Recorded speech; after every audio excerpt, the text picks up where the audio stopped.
ओम शांति। सभी भाई बहनों को आज प्यारी बाबा की मधुर महावाक्य हैं 1-11-24 प्रातः मुरली। ओम शांति। बाप दादा मधुबन।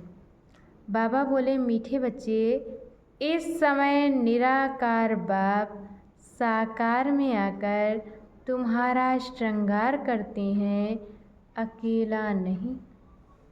इस समय निराकार बाप साकार में आकर तुम्हारा श्रृंगार करते हैं, अकेला नहीं। प्रश्न है, तुम बच्चे याद की यात्रा में क्यों बैठते हो? तुम बच्चे याद की यात्रा में क्यों बैठते हो? उत्तर में बाबा ने बताया है, नंबर 1, क्योंकि तुम जानते हो इस याद से ही हमें आयु बड़ी मिलती है।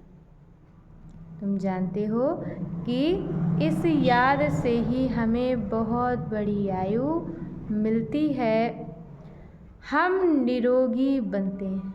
बहुत बड़ी आयु मिलती है और हम निरोगी बनते हैं। नंबर 2 है कि याद करने से हमारे पाप कटते हैं। याद करने से हमारे पाप कटते हैं, हम सच्चा सोना बन जाते हैं। आत्मा से रजो तमो की खाद निकल जाती है, वह कंचन बन जाती है। आत्मा से रजो तमो की खाद निकल जाती है, वह कंचन बन जाती है। नंबर 3 है कि याद से ही तुम पावन दुनिया के मालिक बनेंगे। याद से ही तुम पावन दुनिया के मालिक बनेंगे। नंबर 4 है, तुम्हारा श्रृंगार होगा। तुम्हारा श्रृंगार होगा। और नंबर 5 में बताया है कि तुम बहुत धनवान बन जाएंगी। तुम बहुत धनवान बन जाएंगे। यह याद ही तुम्हें पद्मा पदम भाग्यशाली बनाती है।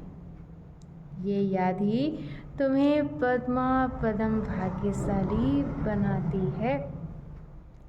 ओम शांति। रूहानी बच्चों को रूहानी बाप समझा रहे हैं।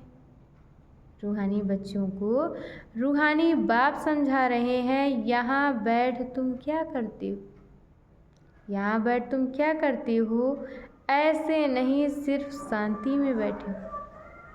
बाबा कहते, ऐसे नहीं कि सिर्फ शांति में बैठे हो, अर्थ सहित ज्ञानमय अवस्था में बैठे हो।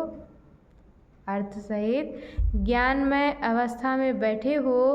तुम बच्चों को ज्ञान है, बाप को हम क्यों याद करते हैं? तुम बच्चों को ज्ञान है कि हम बाप को क्यों याद करते हैं। बाप हमको बहुत बड़ी आयु देते हैं। बाप को याद क्यों करते हैं? क्योंकि बाप हमें बहुत बड़ी आयु देते हैं और बाप को याद करने से हमारे पाप कट जाएंगे। हम सच्चा सोना अर्थात सतो प्रधान बन जाएंगे। तुम्हारा कितना श्रृंगार होता है? बाबा कहते, तुम्हारा कितना श्रृंगार होता है, तुम्हारी आयु बड़ी हो जाएगी। आत्मा कंचन हो जाएगी। तुम्हारी आयु बड़ी हो जाएगी और आत्मा कंचन हो जाएगी। अब आत्मा में खाद पड़ी हुई है। अब आत्मा में खाद पड़ी हुई है। याद की यात्रा से वह सब खाद, याद की यात्रा से वह सब खाद जो रजो तमो की पड़ी है, वह सब निकल जाएगी। इतना तुमको फ़ायदा होता है। बाबा कहते, इतना तुमको फ़ायदा होता है। फिर आयु बड़ी हो जाएगी, तुम स्वर्ग के निवासी बन जाएंगे। आयु बड़ी हो जाएगी और तुम स्वर्ग के निवासी बन जाएंगे और बहुत धनवान बनेंगे। तुम पद्मा पदम भाग्यशाली बन जाएंगे और तुम पद्मा पदम भाग्यशाली बन जाएंगे। इसीलिए बाप कहते हैं मन मना भव। इसलिए बाप कहते, मन मना भव मामेकम, याद करो। कोई देहधारी के लिए नहीं कहते। बाबा कोई भी देहधारी के लिए नहीं कहते। बाप को तो शरीर है नहीं, तुम्हारी आत्मा भी निराकार थी। और बाबा कहते कि तुम्हारी आत्मा भी निराकार थी। फिर पुनर्जन्म में आते आते पारस बुद्धि से पत्थर बुद्धि बन गई। फिर पुनर्जन्म में आते आते पारस बुद्धि से पत्थर बुद्धि बन गई है और अब फिर कंचन बनना है। अभी तुम पवित्र बन रहे हो। बाबा कहते अभी तुम पवित्र बन रहे हो। पानी के स्नान तो जन्म जन्मांतर किए। पानी के स्नान तो जन्म जन्मांतर किए। समझा हम इससे पावन बनेंगे। समझा कि इससे हम पावन बनेंगे, परंतु पावन बनने के बदले और ही पतित बन नुकसान में पड़े। क्योंकि ये है ही झूठी माया। क्योंकि बाबा कहते ये है ही झूठी माया, झूठ बोलने के संस्कार हैं। झूठ बोलने के संस्कार हैं सबके। बाप कहते हैं मैं तुमको पावन बनाकर जाता हूँ। बाप कहते हैं कि मैं तुमको पावन बनाकर जाता हूँ।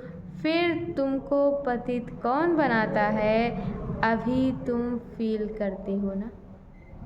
अभी तुम फील करते हो ना? अच्छा, मीठे मीठे सिकिलधे बच्चे प्रति माता पिता बाप दादा का याद प्यार और गुड मॉर्निंग। रूहानी बाप की रूहानी बच्चों को नमस्ते। हम रूहानी बच्चों की तरफ से रूहानी माता पिता बाप दादा को याद प्यार नमस्ते, ओम शांति, गुड मॉर्निंग। शुक्रिया बाबा, शुक्रिया। और आज बाबा ने मुरली में धारण करने के लिए मुख्य सार दिया है। पहला पॉइंट, स्वयं को संगम युग निवासी समझकर चलना है। स्वयं को संगम युग निवासी समझकर चलना है। पुराने संबंधों को देखते हुए भी नहीं देखना है। बाबा कहते पुराने संबंधों को देखते हुए भी नहीं देखना है। बुद्धि में रहे कि हम अकेले आए थे और अकेले जाना है। दूसरे पॉइंट में बाबा ने बताया है आत्मा और शरीर दोनों ही कंचन।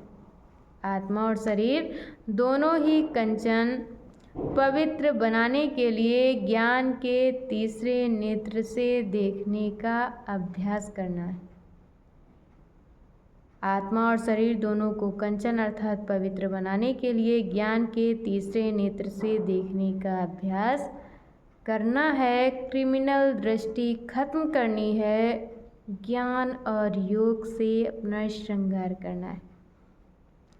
और आज बाबा ने हम बच्चों को वरदान दिया है मन मना भव हो। अलौकिक विधि से मनोरंजन मनाने वाले बाप समान भव। मन मना भव, अलौकिक विधि से मनोरंजन मनाने वाले बाप समान भव।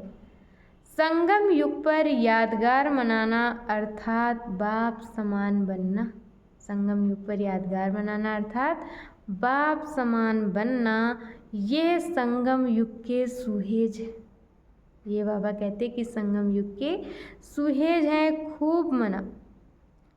खूब मनाओ, लेकिन बाप से मिलन मनाते हुए बनाओ।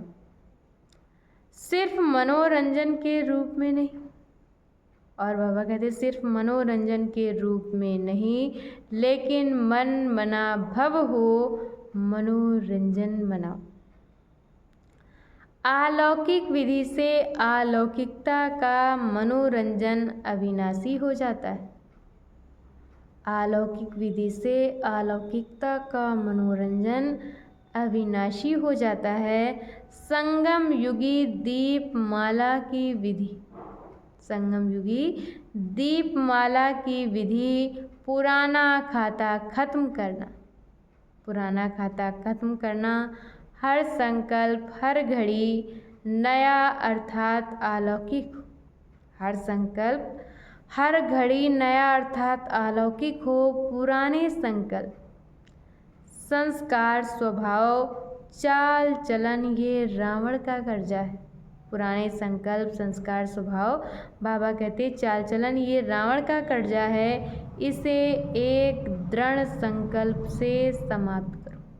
इसे एक दृढ़ संकल्प से समाप्त करो। और आज की मूली का स्लोगन है, बातों को देखने के बजाय स्वयं को और बाप को देखो। बातों को देखने के बजाय स्वयं को और बाप को देखो। अच्छा, ओम शांति।